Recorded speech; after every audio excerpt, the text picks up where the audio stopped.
This morning, what's the fix? With 90 days left in the legislative session, how will Texas lawmakers address the state's broken energy infrastructure? Two leaders from the Texas House are with us, the Speaker, Dade Phelan, and Representative Craig Goldman, who chairs the Energy Resources Committee. The power came back on long before the water did. Plumbers remain scarce across the state, and what's going to happen with those exorbitant electric bills?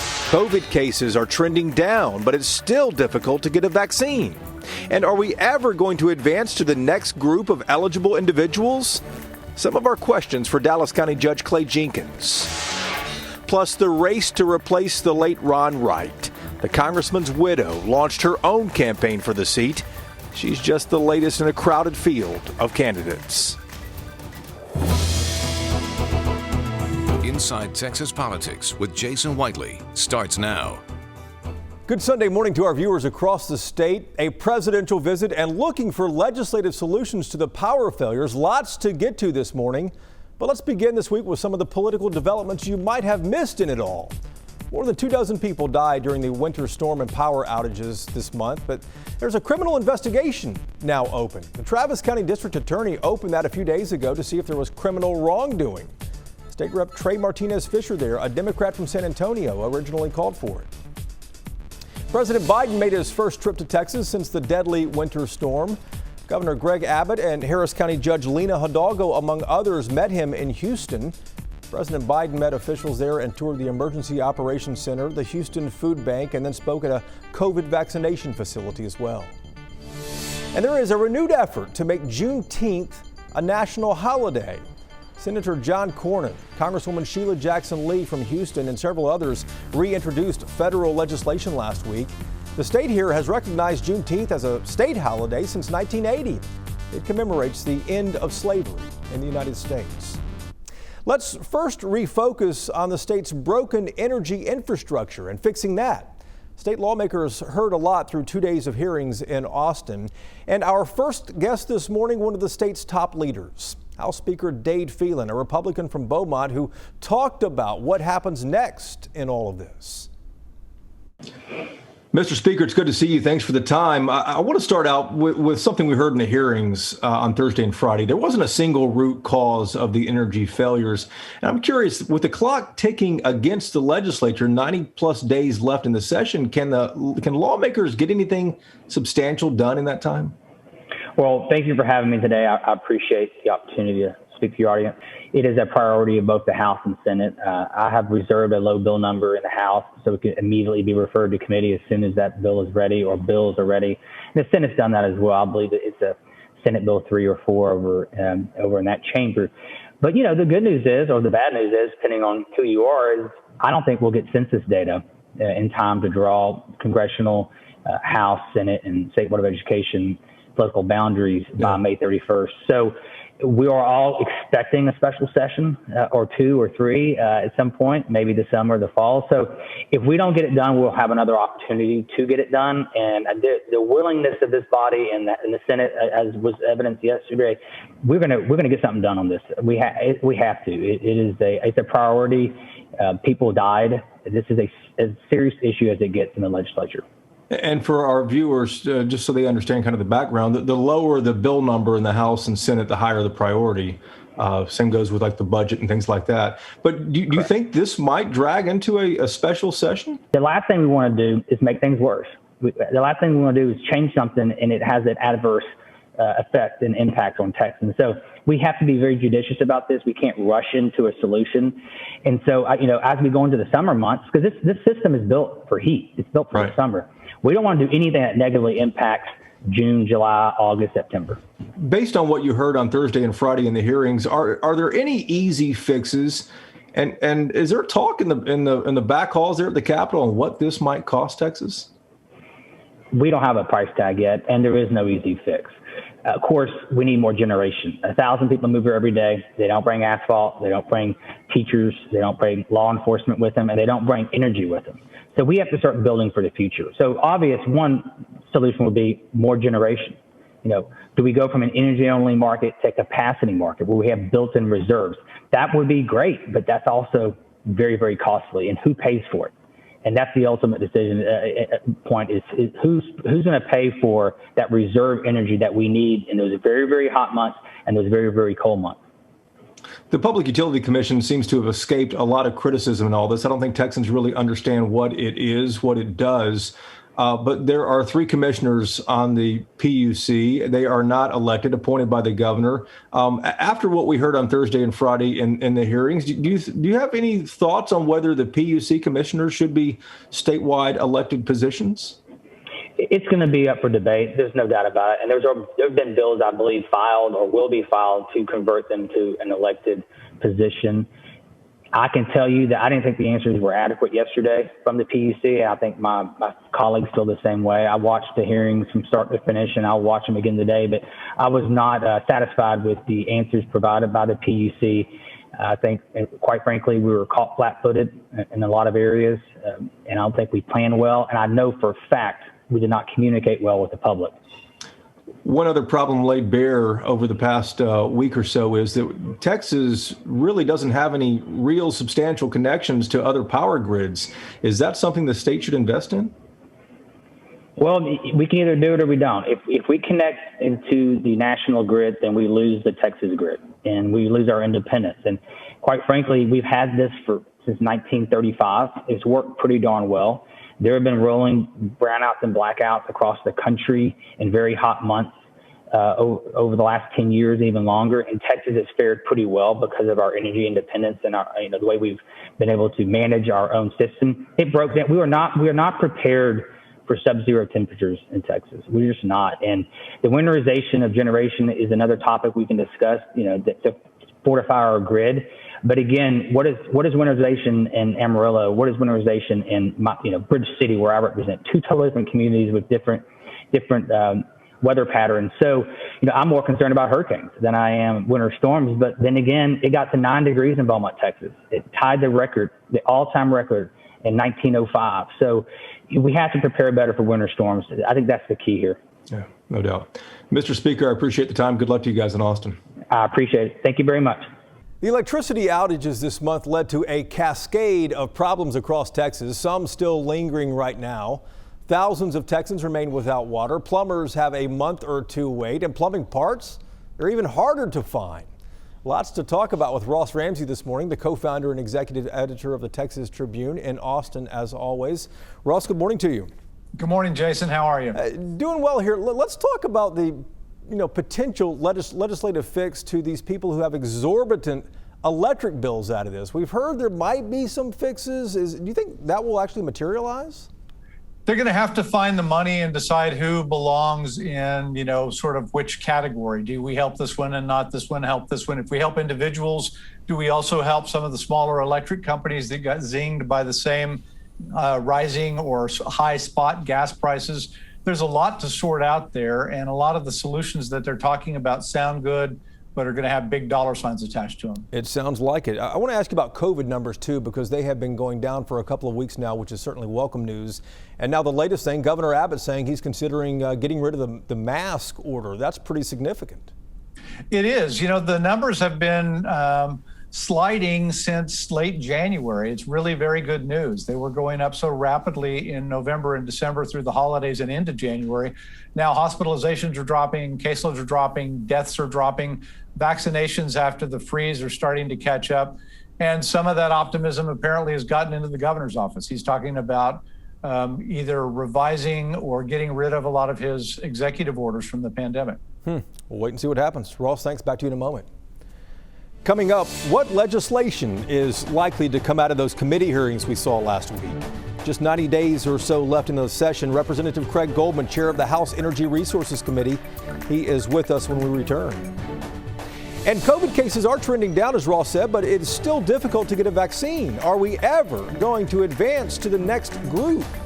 We'll ask Dallas County Judge Clay Jenkins in just a moment. You're watching Inside Texas Politics. The legislature had a chance to do something about ERCOT, the state electrical grid, 6 years ago. But in a spectacular move, just as voting on it was about to begin, this bill died.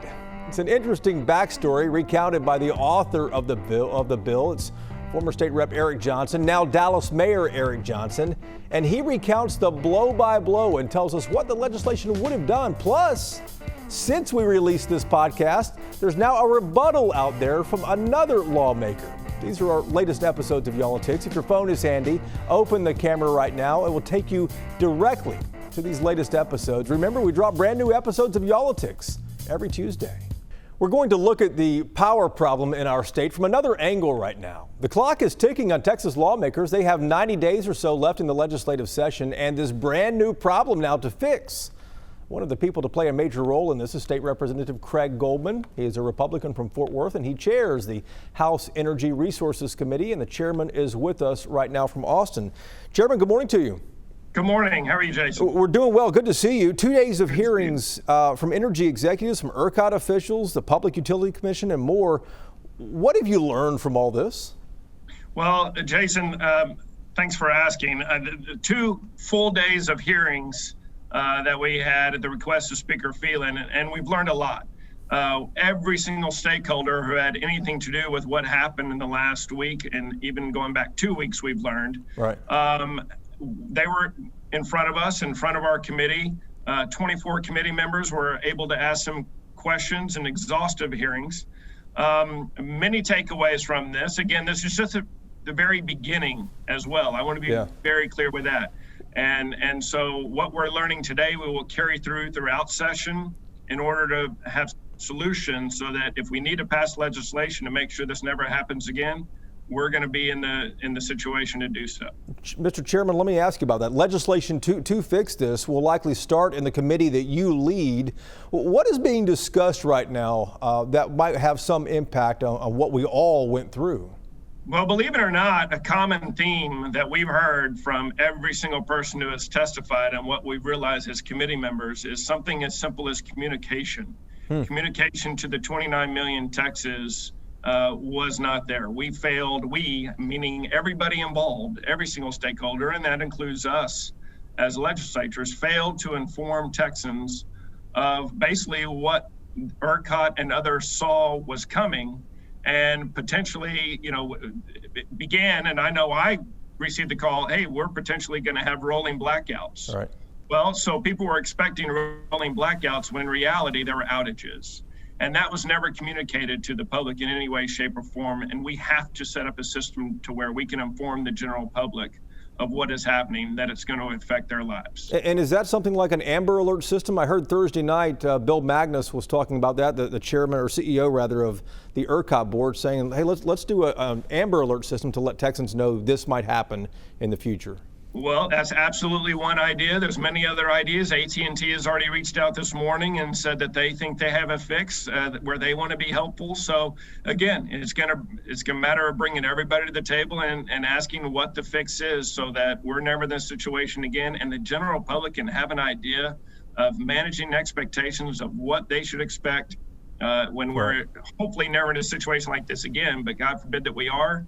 Is we can do a better job of letting the public know what to expect. Mr. Chairman, we heard from several people who testified, energy executives, that this could impact the state's credibility. Obviously, Texas has been a magnet for business for years, but do you think last week will impact or will hurt Texas's ability to recruit businesses in the future? No, I really don't, Jason. We're still Texas. We're still the greatest state in the union. And we obviously had some faults last week. People have admitted blame. They admitted where they need to improve. And the good news is we are Texas. And when we're in situations like this, just like after Hurricane Harvey, when we're in situations like this, ordinary people do extraordinary things. And we're going to come together as a state and we're going to improve things because we are Texas and we're better than what happened last week. All right. Chairman Craig Goldman, Republican from Fort Worth. Good to see you. Thanks for taking time for us. Thank you. Thanks for having me. Really appreciate it. Ross Ramsey mentioned it earlier in our program. COVID cases are going down here in Texas, but vaccinations seem to be creeping along at a snail's pace, at least in some parts of the state. Dallas County Judge Clay Jenkins is our next guest, someone who has not had very much rest since the pandemic began 11 months ago. Judge, it's good to see you. Good morning to you. Well, it's great to be here. Good morning. I want to ask you about the federal help now. We've seen federal vaccination sites in Dallas County How in the world is that different from what Dallas County is doing? Well, the federal vaccination sites go towards underserved populations. So we receive 21,000 vaccines a week for the 17 hardest hit zip codes, most vulnerable and disadvantaged zip codes, and also for people who live in census tracts at 75 to 100% of the poverty level. And we also are receiving 6,000 vaccines starting next week a week, Johnson & Johnson vaccines from the federal government, which I'll use to vaccinate people in jails, in addiction and mental health recovery inpatient facilities, and our homeless population. Let me ask you about that, Judge, because there's a lot of controversy about jails. I completely understand because people are all in one area and they can't move about. I saw a tweet of yours the other day saying there's no wait at all at Dallas's Fair Park. There were 1,600 doses just sitting there waiting for people to show up. It was second doses, of course, only for people in 1B. I'm thinking, Judge, I would have hopped in a car and driven there if I could have gotten my first dose. Is there a better way to manage this at all for people who are waiting? Well, the management is pretty much smoothed out at this point, Jason, because we were having to catch up people for second doses who were on an old operating system. Now we're on a new operating system. You get an appointment. The wait times are about 10 minutes, and that's a good thing. The real challenge we're having now, Jason, is that with every new improvement we get from our federal partners for disadvantaged communities only, the state takes that and more so from Dallas County and diverts it to other parts of the state. So as we sit here on Sunday, Dallas County has received from the federal government, counting next week, a total of 42,000 Pfizer doses and 6,000 Johnson & Johnson doses, or 50,000 doses, but the state has shorted us 56,000 doses. And what's worse is the people that are being shorted are the people who've waited on our list of 650,000 and growing for months. A few last moments here, but I'm curious, when do you think that we are ever going to advance out of 1B? Well, it's just a function of getting people vaccinated. If we can get the doses the state is diverting from Dallas County back to Dallas County, I think it can be pretty quickly. Parkland Center for Clinical Innovation says if we can get the state doses back and keep the federal programs going, we can reach herd immunity by June. Judge, we're out of time, but where are those doses going that the state is taking? Other parts of the state, not here. Not here, okay. Judge Clay Jenkins, good to see you again. I appreciate the time. Thank you. Coming up, the race to replace the late Ron Wright. The congressman's own widow launched her own campaign for the seat, and she is just the latest in a crowded field of candidates. We'll take another look at this race next on the Roundtable. Time now for Reporters Roundtable to put the headlines in perspective. Ross is back with us. Bud Kennedy from the Fort Worth Star-Telegram is here, and Bernadine Steptoe, the political producer at WFAA in Dallas, is here. Of course, the big story everyone is talking about politically in this state. Ross, the first question to you: what will the legislature do about these power outages we saw? It depends on the price tag at the end. You know, when they get through all the finger wagging, they're going to have to decide how much money they want to spend on weatherizing electric generation and the suppliers to it, and on excess capacity so that the system has some go-to when it gets in a situation like this. Those are both expensive options, and when we get down to money, then we'll get down to decision making. That's a good point, Bud. And one thing that the governor said he wanted was for Texas to invest in winterizing a lot of these private power plants and pipelines. That's right, and it's a two-part deal. They have to weatherize what they have and add emergency capacity. The companies don't want to pay for it. It's not cost effective. They want the state to pay for it, or the customers. It's got to be one or the other. And Bernadine, of course, the clock is ticking. We've been talking about that the entire time. 90 or so days left in the legislature. Will this happen by May 31st before they adjourn, or is this going into a special session? Oh, I don't think that it will happen by the time they adjourn, because even your speaker said that. But what I will say is that something is going to happen, even if it has to happen during a special session. Because remember, Governor Abbott is in campaign mode. and he has to have some kind of success. Indeed so. He's up on the ballot next year, 2022. It's hard to believe that that's already here now. But I want to shift over to you in Tarrant County there, too. The race to replace the late Ron Wright, Congressman for the 6th District of Texas. We saw his widow, Susan Wright, join the race. We've seen a number of other people join the race. How do you expect this to shake out? You've been watching these seats for years. You know, Susan Wright's very well respected. She's on the State Republican Executive Committee. She immediately picked up endorsements from almost all the major Tarrant County leaders. But then Jake Ellzey got in the race from Ellis County. And so, he'll be formidable. He narrowly lost to Ron in the primary the first time. Jake was endorsed by both papers in that primary. So they're both going to be formidable Republicans. And then you have Katrina Pearson sitting out there thinking about getting in the race. You have 3 strong Democrats running as well. It's going to be an all skate on May 1st, and then some sort of crazy middle of the summer runoff. Yeah, crazy and middle of the summer runoff. You're laughing about that, Ross. Go ahead. What are you thinking, man? Well, I think, you're going to get a pack of candidates here and you're going to get a runoff. And then you just said that 2022 is right around the corner. They're going to have to run again in just a minute. That's a good point. Bernadine, final word on this. Any chance this seat goes Democratic? That was talked about 2 years ago.